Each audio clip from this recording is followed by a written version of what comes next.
di pidato mungkin ada dibilang kalau bukan kita siapa lagi gimana gitu. Tiang rasa ya sedikit juga generasi muda Bali yang mau melirik itu gitu. Betul. Nah kemudian Tiang berpikir harus ada wadah nih, harus ada tempat, harus ada medianya nih, bagaimana caranya ini bisa akrab gitu di kalangan generasi muda supaya tidak ada stigma dari generasi muda, generasi milenial gitu ya, generasi masa kini yang berpikir bahwa bahasa Bali itu kuno, nggak bisa dipadu-padankan sama teknologi. Anak-anak kelas 4, kelas 5 itu udah pinter-pinter nulis di sana, nulis aksara Bali ya. Tiang sendiri juga di Karangasem itu napi wastane beda daerah saja, beda dialek gitu. Ngiring sarang-sarang melajah, lan melajah gitu kan ada asnanya. Ngiring sarang-sarang melajah, mangde napi, mangde tetamian iragaring Bali puniki nenten kantos rered duaning niki sampun jiwa permanan jagat Bali niki wenten ring basa, sastra, aksara miwah budaya Bali punika. Om Swastiastu Sambatan, selamat datang di podcast Gema Bali. Podcast terkini yang akan menyajikan isu-isu tentang adat dan budaya Bali. Bersama saya, Galit yang akan menemani kalian semua. Hai guys, Sambatan. Kita hari ini telah kedatangan narasumber yang sangat luar biasa. Beliau merupakan generasi muda Bali yang dimana saat ini beliau sedang menekuni dunia konten kreator. Yang dimana mungkin kita sudah mengetahui bersama gitu ya, kita sudah sama-sama mengenal sosok beliau karena di sosial media kita sering banget melihat konten-kontennya berseliweran gitu. Juga kontennya sangat menarik yang membahas tentang bahasa Bali. Oke, langsung saja kita akan undang bersama. Ini dia Yuchan. Halo, Om Swastiastu. Om Swastiastu, Yuchan. Titia nyanggre dupun ya pemirsa. Iya, boleh. Om Swastiastu, pemirsa Gema Bali sarang sami. Matur suksema puniki galahnya nih sampun ngicen titiang galah lan genah jadi akedik menawi nyobihang atur ring rahinane mangkin ge inik konten kreator napi wastane membahasa Bali ke diasa punike. Sedurung ngelantur malih titiang angin bahasa Bali dumun pinake napi wastane punike pinake Brahma nggih sambutan ngeten nggih. Sane mangkin menawi titiang jagi akeh nyobiahang akeh kidekne sane uningin titiang enek basa Bali jagi sobiahang titiang akidek dumugi Presiden Nudut Kahyun iraga sarang sami mangde stata eling upapire teng lestariang tetamian leluhuring uni merupa basa sastra miwa aksara Bali ya diastun reng pekibah jagat sekadi mangkin sane sampun akeh keni ius globalisasi nggih akeh ngangen teknologi kenten sake mau sapunang ajre semeton sareng sami rauh ring napi wastane ring ungkur podcast puniki titian jagi campur-campur niki bahasane nge sareng Indonesia bahasa Bali mangda presida danganan atau keresepang ring pamiarsa sareng sami duaning nenter wantah menawi krama Bali kemanten sane miar sayang nanging nalar krama saking dura Bali miar sayang kadiasa punika mau alit penyembrahma titiang Aing baca pisan nggih semeton. Iki Yuchan iki bener-bener kita acungi jempol enten nggih karena generasi muda Bali terkhususnya jarang banget yang saya temui nih Yuchan ya jarang banget ada konten kreator gitu orang asli Bali apalagi anak muda yang mengangkat tentang bahasa Bali ya betul banget. Jadi kira-kira nih kalau boleh kita diskusi nih sharing-sharing nih sama Ton Gema Bali, apa sih alasan Yuchan tertarik gitu menjadi seorang konten kreator berbahasa Bali? Bahasa Bali gitu ya. Oke, sekarang masuk ke bahasa Indonesia nih. Silakan. Oke. Sebetulnya awal ketika Tiang sendiri ada kepikiran untuk menjadi konten kreator bahasa Bali, Nike memang tercetus ya dari awal Nike oleh partner Tiang yang kebetulan juga kekasih hati gitu ya. Asik ya kekasih hati. Nama beliau adalah Agra ya, kalau nanti nonton ya. Agra, beliaulah yang pertama kali memiliki ide gitu. Bagaimana kalau seandainya kita gabungkan nih expertise kita masing-masing. Tiang yang di bidang bahasa Bali, kemudian beliau yang memang cakap teknologi gitu, menggunakan media sosial, manajemen media sosial gitu ya. Jadi ya Tiang pikir adalah gerakan yang bagus karena dulu juga Tiang punya cita-cita gimana sih caranya kita bisa untuk mengangkat bahasa Bali ini agar tetap eksis di kalangan generasi muda gitu karena sebetulnya ketika kita mungkin berpidato gitu, banyak ya di pidato mungkin ada dibilang kalau bukan kita siapa lagi, gimana gitu. Tiang rasa ya apa namanya, sedikit juga generasi muda Bali yang mau melirik itu gitu. Betul. Nah kemudian Tiang berpikir harus ada wadah nih, harus ada tempat, harus ada medianya nih, bagaimana caranya ini bisa akrab gitu di kalangan generasi muda, supaya tidak ada stigma dari generasi muda, generasi milenial gitu ya, generasi masa kini yang berpikir bahwa bahasa Bali itu kuno, nggak bisa dipadu-padankan sama teknologi, apalagi berpikir untuk bisa jadi konten kreator bahasa Bali ya, siapa yang mau menikmati gitu. Dan sebetulnya ya pertanyaan itu merundung saya gitu ya, merundung kami ya di lanbelajar.id gitu, pada saat kami baru ingin memulai langkah itu gitu. Jadi banyak yang mempertanyakan bahwa masa sih mau jadi konten kreator bahasa Bali, emang yang nikmatin siapa gitu, siapa yang mau akan maksudnya akan menyambut itu dengan baik, karena kita tahu bahwa apa namanya, penikmatnya itu hanyalah generasi-generasi yang lebih senior gitu. Kalau orang Bali bilang nak tua-tua kan gitu ya. Betul. Dan di zaman sekarang ya nggak semua orang tua punya media sosial, nggak semua canggih dan lain sebagainya gitu. Ya, tapi kami tetap dengan pendirian kami, dengan idealisme kami ya dari awal, bahwa nggak, ini semua harus dicoba, karena kalau misalnya kita tidak mencoba ya kita tidak akan tahu gimana hasilnya gitu sih. Itu sih sebetulnya ya awalnya ya. Betul. Jadi saya juga sempat ngeliat gitu ya di sosial medianya Lan Melajah, sangat banyak sekali gitu apa namanya, konten-konten yang sebenarnya kita bisa belajar dari situ. Yes, sesuai dengan namanya ya, Lan Melajah. Kalau itu kita translate, ayo belajar, ayo gitu belajar, ya. ayo belajar gitu. Benar. Jadi Sematon Bali, terutamanya generasi muda yang ingin belajar bahasa Bali, biasanya tuh banyak banget nih kita temuin di sosial media. Cuman yang spesifik khusus tuh boleh deh sama-sama kita cek akun sosial medianya Lan Melajah. Itu sangat dibikin simple ya. Misalkan bagaimana cara pembukaan sebuah pidato bahasa Bali. Ya, saya juga sempat ngelihat itu di konten-kontennya Lan Melajah. Nah, jadi dari Yuchan sendiri bersama partner Yuchan yang Agra ya, sama Agra gitu. Awal mula konten apa sih yang pertama kali kalian terbesit, kita mau buat konten ini nih sebagai permulaan, kira-kira booming atau enggak? Boleh nggak diceritain konten pertama Lan Melajahnya? Betul.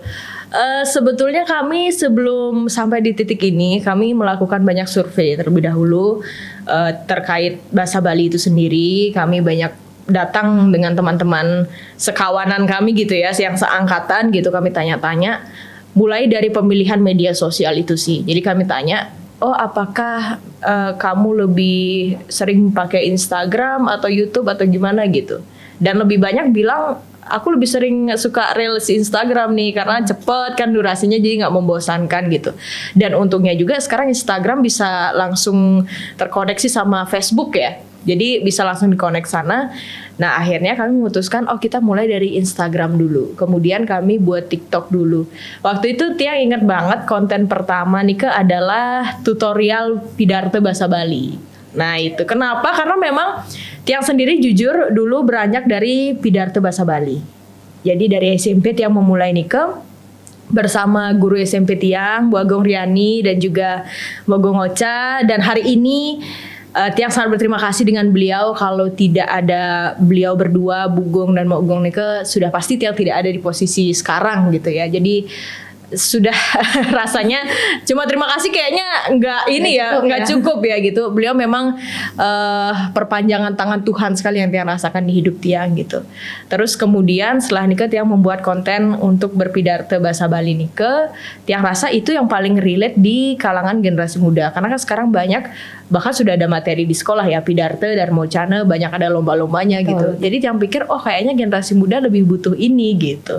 Nah pada saat Tiang pertama kali buat Nike, tanpa disangka-sangka gitu ya, ternyata malah yang lebih banyak menyambut itu ternyata ya orang-orang tua, generasi-generasi senior. Ternyata yang kita pikir maksudnya kayak apakah mungkin mereka terjamah dengan teknologi atau gimana, ternyata juga canggih-canggih gitu di zaman sekarang gitu ya. Jadi mereka dulu yang menyambut secara antusias, kemudian juga ada beberapa generasi muda. Nah dari saat Nike lah mulai konten pertama nih ke viewsnya waktu satu hari kami posting ke sudah 10.000 views. Kami tidak pernah menyangka itu akan terjadi gitu.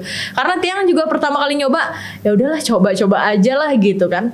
Ya kalau misalnya disambut baik oke, kalau misalnya tidak begitu rame juga nggak apa-apa. Siapa tahu ya bisa menjadi manfaat gitu ketika orang visit di bio Tiang, ya bisa ditonton gimana gitu. Akhirnya Tiang coba seperti itu. Dan itu akhirnya booming.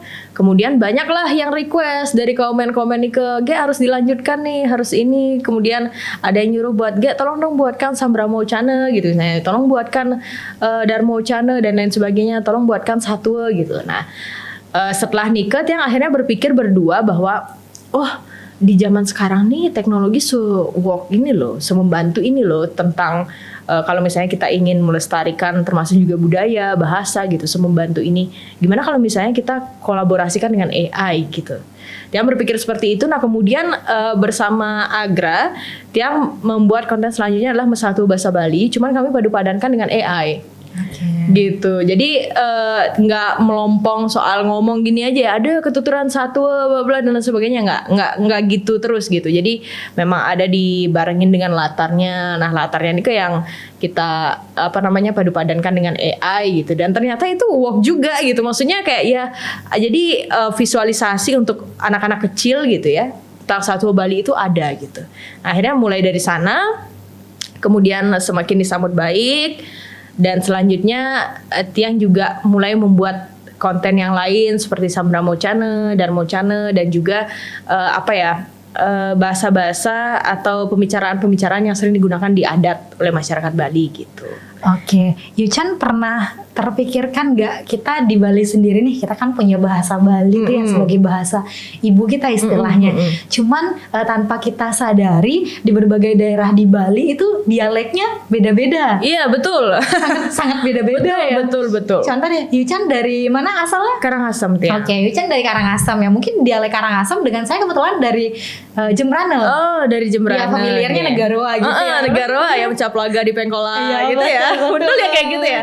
Jadi kebetulan dia kan dari negara tuh. Nah, Yuchan dari Karangasem. Dialek kita di negara dan di Karangasem pasti beda, sangat beda gitu. Entah mungkin lebih panjang, lebih pendek, bahkan pemenggalan katanya juga beda. Agak beda gitu ya. Dan bahkan nih Kinge, masalah berbicara masalah dialek, Tiang sendiri juga di Karangasem itu napi wastannya beda daerah saja beda dialek gitu. Sekarang kita compare misalnya Tiang dari Rendang, kemudian Agra dari Selat Duda gitu. Nah kalau kita ngomong nih beda intonasinya udah beda gitu. Ada yang misalnya di Rendang Nalakar Kije tuh gitu misalnya. Kemudian yang paling familiar di daerahnya partner Tiang ini Agra khususnya di Perangsari, ada yang bilang nak Cangkije tuh gitu. Cangkije tuh kayak gitu-gitu. Ya jadi udah mulai berbeda lah dialek dan juga pemenggalan kata, kemudian juga pemilihan kosakatanya sudah mulai berbeda. Dan itu yang rasa masalah dialek ini juga sepertinya masalah geografis juga mempengaruhi ya. Contoh misalnya kalau misalnya masyarakat yang lebih tinggal di gunung, mungkin dialeknya, intonasi bahasanya dan lain sebagainya ini berbeda dengan masyarakat yang tinggal di pesisir kayak gitu kan, ini pasti ada perbedaan lah gitu. Gitu sih, tapi unik juga sebetulnya ya.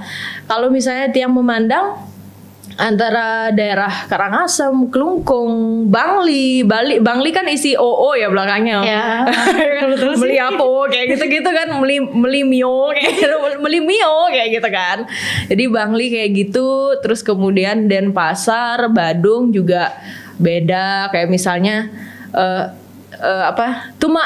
Tujang kayak gitu-gitu kan biasanya kayak gitu. Terus Tabanan juga beda lagi, Engken Tegong kayak gitu-gitu ya, kan, gitu nggak sih? Ada imbuhannya. Ada imbuhannya.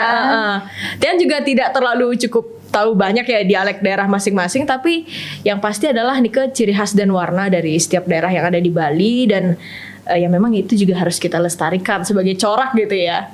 Gitu sih Mbak. Iya, jadi kalau saya sendiri nih ngelihat bahasa Bali itu uniknya di situ gitu. Ketika saya dari negara ini awal-awal saya kuliah di Denpasar gitu kan, yang namanya kita dari kampung kita kuliah ke kota, kita ketemulah sama teman-teman yang dari berbagai daerah. Khususnya kita yang dari Bali-Bali dulu deh. Ada yang dari timur, ada yang Bali Utara gitu, ada yang juga dari Bali Selatan, emang aneh-aneh gitu kan. Ketika kita kumpul nih ngomong bahasa Bali semua, terkadang ada pemilihan kata yang setiap daerah tuh beda-beda. Beda-beda, betul. Contoh deh, ketika saya ini di negara gitu, kita mau bilang ke sana yuk, ke Mujah gitu. Kemujah gitu ya. Kemujah gitu. Jadi temen yang dari luar negara tuh dia bingung. Jatuh apa gitu ya? Jatuh apa gitu kan. Jadi kayak nggak lumrah bahasanya. Kita harus menceritakan dulu dong. Ya biasa nih kalau misalkan kita ke negara, kita ngajain orang kesini yuk. Kita bisa Kemujah gitu. Kemujah kayak gitu ya. Beda ya, mungkin di Uca juga. Kalau saya sendiri di Rendang ya, bahasanya adalah Mai kemu mai, gitu. Iya kan, beda ya. Lan kemulan bisa kayak gitu. Tapi kalau misalnya di Selat Duda gitu kayak di Agra lagi, lang kemu, lang pakai lang gitu. Lang kemu gitu. Jadi ya itu udah beda, meskipun masih satu Karangasem ya, tapi sudah berbeda dialeknya antara daerah satu, daerah lain gitu. Nanti ke Tianyar lagi lain, kemudian ke Seraya lain lagi gitu sebetulnya. Yang juga ini kan yang juga unik dialeknya adalah dari Nusa Penida. Iya betul. Ya kan, di Nusa Penida itu juga unik sekali ya logatnya, kole kayak gitu. Ya seperti mereka punya bahasa yang tersendiri nih, bahasa Bali, tapi kayak ada anak bahasanya lagi ya kalau kita ngeliatnya kayak beda gitu. Iya, itu sih sebetulnya ciri khas yang kalau menurut yang unik dan harus dipertahankan kalau menurut yang. Ya apalagi tidak banyak gitu ya generasi muda. Terkadang ketika sekarang nih, contoh deh saya di rumah punya keponakan, anak kecil. Dari kecil mereka sudah belajar bahasa Indonesia. Terkadang ada juga yang nggak paham bahasa Bali karena memang kita dia dikasih handphone, dia belajar dari YouTube gitu. YouTube-nya kan berbahasa Indonesia berbahasa Inggris gitu. Jadi kita tidak menyalahkan itu. Cuman kita juga sebagai generasi muda harus mengambil peran nih. Kalau bukan kita, benar kata Yucan tadi ya, siapa lagi gitu. Betul. Kalau nunggu siapa lagi, ya kalau nggak mulai dari kitanya, ya kapan benar. akan ada pelestarian bahasa Bali gitu. Walaupun kita juga tahu pemerintah setiap tahun itu mengadakan bulan bahasa Bali ya. Betul. Jadi memang dari pemerintah juga sudah sangat Tiang juga sangat mengapresiasi sekali ya, sudah banyak sekali kegiatan-kegiatan berbahasa Bali. Contohnya seperti hari Kamis di sekolah gitu ya, harus menggunakan bahasa Bali, menggunakan pakaian adat Bali, kemudian banyak lomba-lomba berbahasa Bali. Itu merupakan wadah yang sangat luar biasa sekali untuk generasi muda bisa melestarikan bahasa Bali gitu ya. Cuman ya kalau misalnya bicara dari lingkungan keluarga ya Mbak ya, inilah tugas kita bersama untuk bisa terus menambah literasi berbahasa Bali di lingkungan keluarga. Mulai dari keluarga ya, karena seorang anak tumbuh kan pasti dari keluarga gitu.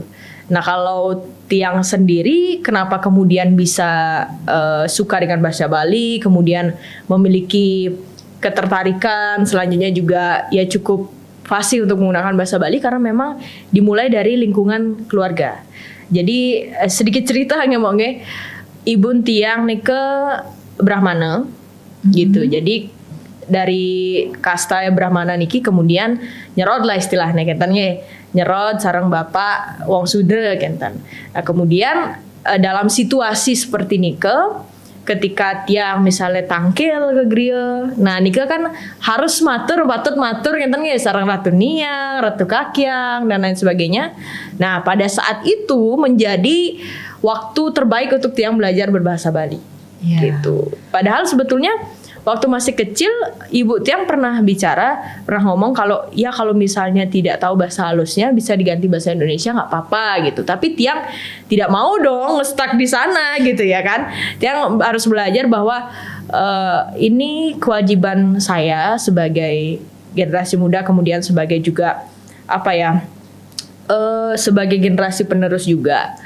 Karena waktu nikah Tiang merasa lelah sujatin berawal dari lelah ngawet saking kimut gitu berawal dari lelah nikah kok bisa ya saya sebagai, kalau misalnya di ranah keluarga kan mungkin sebagai cucu, sebagai ponakan dan lain sebagainya, dan midap matur, jadi tidak bisa ngomong gitulah ya istilahnya dengan Ratu Kakyang, Ratu Niang, Ratu Wa gitu. Jadi nah saking nike pun titiang kitiang patut melajahang dewek niki. Pun api caranya niki mangde rika laning tangkil ke geria titiang midep matur akide.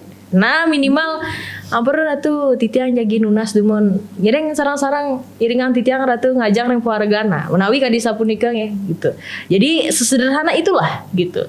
Nah itu yang tiang ingin pelajari dari dulu gitu. Nah akhirnya dari sana terbiasa akhirnya gitu. Ya jadi gini juga ya, uniknya bahasa Bali itu kita mengenal ada sor singgih bahasa Bali. Ya boleh dijelasin nggak tuh Yuchan gimana tuh maksudnya? Jadi sebetulnya sor singgih bahasa Bali niki di Jawa juga ada sebetulnya ya, seperti sor singgih bahasa Jawa gitu ya. Kalau maksudnya kalau kita compare dengan bahasa Bali juga sama, tapi tiang lupa namanya apa di Jawa. Kalau di Bali ini kan sourcingnya bahasa Bali, wenten nak mau sangkinten, anggah hunguing bahasa Bali, wenten nak mau sangkinten. Sebetulnya kuncinya ketika menggunakan sourcingnya bahasa Bali ini adalah kita tahu posisi, tahu tempat, kenten. Dengan siapa kita berbicara, kemudian apa yang kita bicarakan. Nika menawi contone yeneng iraga matur sarang ide nak lingsir. Jadi ketika kita berbicara dengan orang yang dihormati, yang dituakan, katanya ide nak lingsir, kepatutan ngangen bahasa halus singgih. Jadi diharuskan menggunakan bahasa halus singgih. Bahasa halus singgih itu adalah bahasa yang digunakan untuk menghormati orang yang terhormat gitu, orang yang dituakan, orang yang baru kenal, orang yang memiliki, kalau kita di Bali kenal kasta gitu, orang memiliki kasta yang lebih tinggi dan lain sebagainya gitu ya. Nah Nika harus menggunakan bahasa halus singgih. Kemudian juga ketika kita berbicara dengan orang yang kita hormati, membicarakan tentang diri kita sendiri, nah Nika patut ngangin bahasa lesor, ngasorang pendewekan. Iya, jadi apa ya?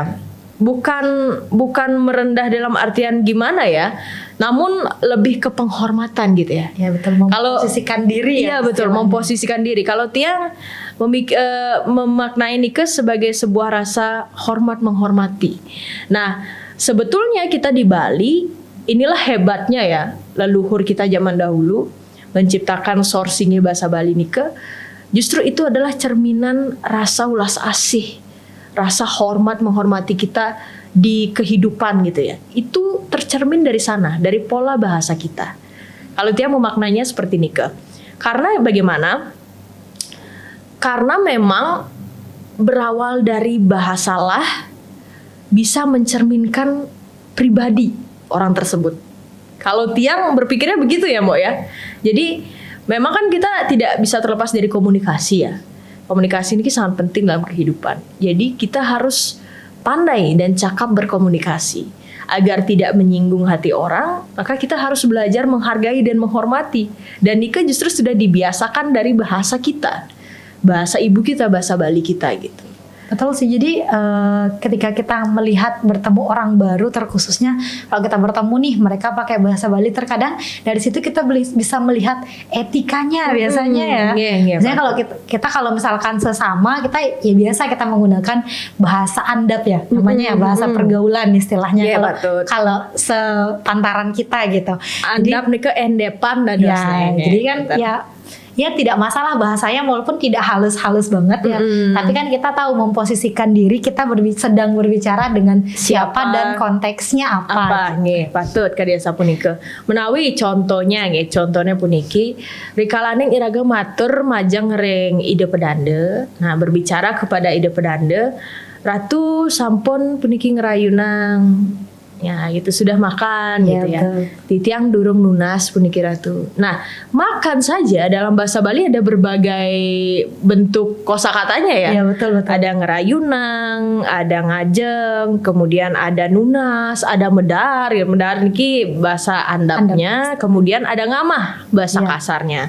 Ngamah ini seharusnya ya dipakai di hewan gitu ya. Maksudnya cicingnya nak subuh ngamah. Nah nike dados kangen ngamah dan nggih sake mau ning puniki mau sang asun nih Ratu. Nah dadosnya genten. Kalau misalnya kita berbicara misalnya kita seumuran ya Kak Alit. Nah kemudian saya punya anjing. Kak Alit nanya, Yucan cicingnya bengamah, wajar kayak Iya, gitu. betul, ya. Kalau misalnya Kak Alit nanya ke Tiang, Yucan bengamah, nah itu udah udah kasar gitu ya, Iya, udah kasar gitu. kasar. Iya. Ya, at least Yucan bemedar kayak gitulah ya, pakai bahasa andap gitu kalau kita seumuran Ya, gitu, sepantaran gitu. Tapi kalau ketika kita berbicara dengan orang yang lebih dihormati, Ratu sampun ngerayunang, Ratu sampun ngajeng, titiang durung lunas. Kalau titiang lunas nika bahasa lusor.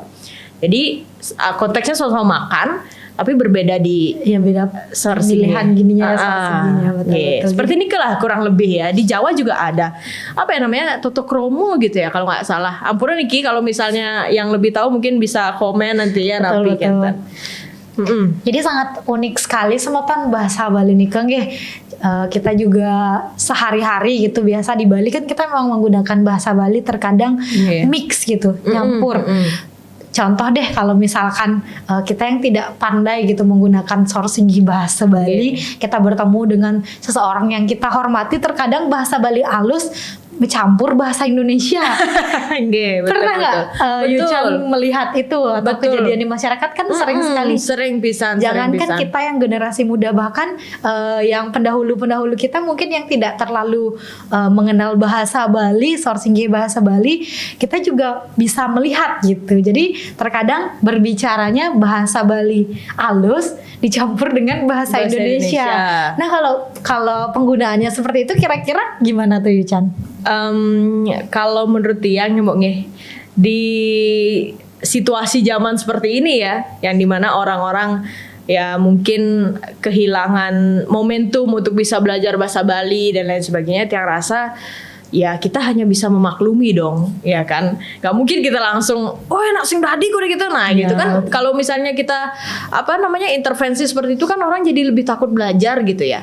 Tapi sebisa mungkin ketika hal itu terjadi, kalau memang kita tahu gitu ya bahasanya yang benar tuh apa, yaudah kita kasih tahu. Misalnya contoh, ketika Tiang punya adik gitu misalnya, adik Tiang tangkil ringgria matur-atur majang ngatu pedande.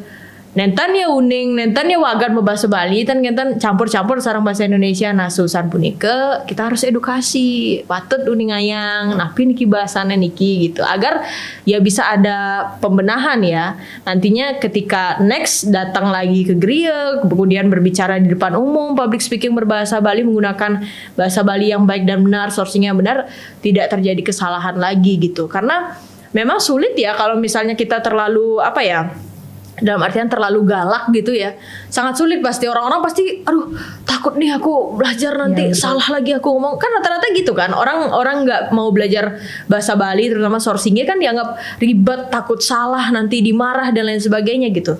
Tapi bagaimana caranya kita sekarang bisa menciptakan ruang yang nyaman untuk yang lain juga bisa belajar gitu ya. Dan memang di saat seperti ini kalaupun misalnya terjadi ya kejadian dan situasi seperti itu ya, kita harus bisa memaklumi, tapi jangan lupa untuk bisa mengedukasi juga kalau misalnya tahu gitu. Tidak boleh dalam artian mengintervensi, memarahi dan lain sebagainya. Tidak boleh seperti niken aku diangmen kan gitu nge. Betul. Jadi kemungkinan kita tahu tuh kalau misalkan dengan siapa kita bicara harus menggunakan sourcing yang seperti apa. Cuman ya karena itu keterbatasan untuk belajar itu, belum ada kesempatan mungkin untuk belajar dan mendalami lebih lanjut. Karena mungkin sikapnya, oh saya menghormati beliau, jadi mencobalah menggunakan bahasa Bali halus dicampur dengan bahasa Indonesia agar kesannya tuh lebih formal, lebih mungkin formal. Ya. Nah sebetulnya Tiang justru ketika melihat situasi seperti ini, Tiang mau apresiasi jujur ya. Kenapa? Karena dia niat sudah ada. Iya betul. Kita mencari orang yang niat itu susah banget loh, ya kan? Maksudnya orang nak nih nagih belajar, iko kewah sejan ngalih, mewah sejan ngerarah nika. Itu misalnya ya. Jadinya ketika dia sudah ada niat saja untuk belajar, kemudian oke lah, namanya juga pada saat pertama kali mencoba wajar salah kan, wajar ada yang tidak sempurna gitu ya, memang juga tidak ada yang sempurna di dunia ini gitu. Nah ketika memang orang sudah niat, sudah punya keinginan saja untuk belajar mendalami bahasa Bali, Nika Tiang juga sudah sangat bersyukur sekali. Apalagi waktu Nika Tiang boleh pengabdian masyarakat ring SD pemecutan, tapi kalian nih ke wastan SD nih ke tiang pun lali. Nah, Irike pengabdian masyarakat Inde aksara Bali, menulis aksara Bali yang paling membuat yang berpikir wow impresif kayak gitu ya. Wow luar biasa banget gitu.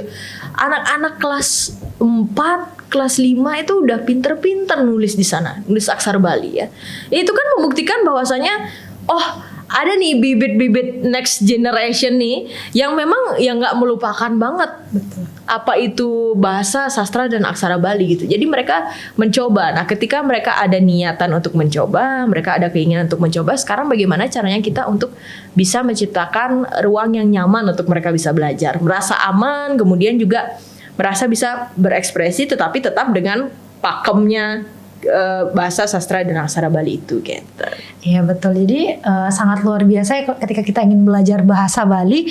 Sebenarnya banyak hal yang bisa kita pelajarin di situ gitu ya. Selain kita belajar sourcing bahasa Bali, kita juga bisa berkomunikasi atau belajar bicara dari mungkin yang paling kecil skupnya itu Masatwa Bali. Betul. Nah, jadi Bali. Satwa Bali itu sangat gampang kita kenalkan ke generasi-generasi muda kita. Contoh dulu ketika saya kecil, saya masih ingat almarhum nenek saya kebetulan gitu, beliau sangat suka sekali bercerita bahasa Bali gitu. Iya, mendongeng. Jadi Masatwa Bali ya istilahnya, Masatwa Bali. Jadi ketika sebelum tidur gitu, sebelum kita mau tidur, jadi nenek tuh biasanya bercerita. Dia ada siap selem satunya, ada kemudian itu ada tite kan ya. Betul, dan satu-satu itu sebenarnya banyak banget pelajaran-pelajaran dan moral yang bisa kita ambil ya. Mungkin terkait Satwa Bali ini kita mungkin bisa bahas nanti mungkin boleh. Di next podcast ya. Next podcast teman-teman ya. Jadi begitu teman-teman, sudah banyak sekali yang diinfokan dari Yuchan gini terkait dengan pentingnya bahasa Bali gitu. Dan kenapa juga di setiap daerah itu dialeknya beda-beda. Mungkin juga karena kebiasaan, kemudian faktor geografis juga. Jadi itu harus kita maklumi, dan itulah perbedaan yang menjadikan keindahan di bahasa ibu kita sendiri, yakni bahasa Bali. Oke, mungkin untuk closing Yuchan boleh nih kasih istilahnya apa ya, istilahnya kayak quotes gitu ya quotes gitu bagi generasi muda nih terkait dengan bahasa Bali ini, kenapa sih harus kita lestarikan bersama? Mungkin ada beberapa hal yang ingin Tiang sampaikan juga dengan bahasa Bali juga, supaya masih ya genrenya harus melestarikan bahasa Bali gitu. Sujatene titiang ngiriki nenten jejagi ngajain, nenten jejagi nanginin sang sane sampun metangi, menawi ngajain bebek ngelangi ketan nggih titiang boyo jeka diasa punike, titiang nalar eling ring padewekan titiang sane kantun akeh tametne, akeh kirangne mawinan ngiring sarang-sarang melajah lan melajah ketan kan dadasna nggih. Ngiring sarang-sarang melajah mangde napi mangde tetamian iraga ring Bali puniki nenten kantos duaning niki sampun jiwa permanan jagat Bali nika wenten ring basa sastra aksara miwah budaya Bali punika dika sane ngewetuang taksu jagat Bali sane ngawinan mecihna kasub mambu miek jagat Bali ne puniki rauh ring negari duaning iening nenten iraga malih sapasira sane pacanggu mandelang ten ngeten nggih. Nah nika sampun ya diastun ring pagibah jagat sekadi mangke menawi sampun akeh ngangin teknologi. Rare sampun akeh kena ius globalisasi sake wanten mangkin puniki swadharma niraga ngepina ke generasi muda pertisentane jagat Bali sapunapi antuk mangda preside teknologi puniki sane sampun canggih sane sampun becek puniki nika kawiguna yang becek-becek angen ngupepire miwah ngelestariang tetamian leluhuring nguni santukan titiang newek titiang manahin bahasa Bali punika nenten je kuno kenten nggih nenten mersidayang nenten keanutang reng pekibah jagate sake maon mungkin sapunapi antuk iraga kemanten kenten saking menawi saking titiang rinin pidabdab dados konten kreator bahasa Bali raris husan punika idedane sane ngawitin kenten. Jadi mari kita mulai bersama. Intinya gitu ya kalau di bahasa Indonesia. Tadi punika moga. Oke, jadi sangat dalam sekali pesannya gitu ya. Deep gitu ya. Sangat deep banget gitu ya bahasa kerennya. Jadi saya juga selaku generasi muda itu saya wah nih mulai sekarang sepertinya harus ngambil peran nih kita buat melestarikan budaya Bali gitu. Jadi ngiring sarang-sarang sama tahun ngiring irage sarang sami ngelestarian bahasa lan budaya Bali. Patut. Oke, sama tahun Gema Bali itu saja bincang-bincang seru kita pada kesempatan ini bersama konten kreator kita, tentunya Yuchan yang sangat luar biasa yang sudah menginspirasi dan memberikan banyak sekali motivasi. Semoga sama tahun Gema Bali semuanya dapat terinspirasi, dapat memulai kembali gitu ya terkait dengan pelestarian bahasa Bali ini. Baik, itu saja yang bisa kami berdua bincangkan pada kesempatan hari ini dan sampai jumpa apabila teman-teman semuanya sama Ton Gema Bali semuanya ada hal gitu atau tentang bahasa Bali, apa sih perlunya yang akan kita angkat lagi dan kita harus mengundang siapa nih gitu terkait dengan budaya Bali, boleh nih komen di bawah sini. Saya Galit dan partner kita hari ini Titiang Yuchan, dumugi presiden mempikeno, ampurayang menawi wonten iwang miwah kirang, Titiang sareng kalih matur yang rahinane mangkin. Iya, mungkin Yuchan bisa kita undang ya jadi host di podcast Gema Bali, kayaknya seru deh. Ya udah, kita tunggu aja sesi selanjutnya. Oke, kita tutup dengan Parama Santi. Om Santi, Santi, Santi, Om.